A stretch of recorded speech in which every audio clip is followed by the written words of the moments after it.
পরিচয় করে দিই।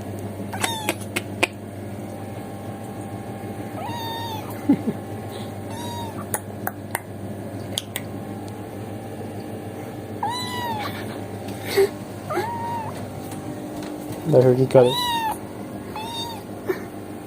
গাইজ দেখো রাত্রে 4টা বাজে, আমি পাল্টে আনছি কালকে, তখন চলে গেছিল, তো এখানে ছিল, আমি তো জানতাম না, আমি সারা বাড়ি খুঁজছি।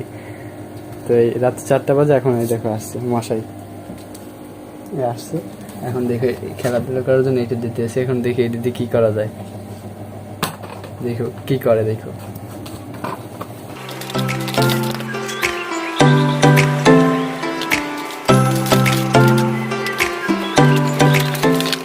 ওর নাম কি জানো? ওর নাম সুখ, সাকিবের সুখ। তো একটা জিনিস আমি বুঝতে পারলাম যে যে যাওয়ার সে চলে যাবে, আর যে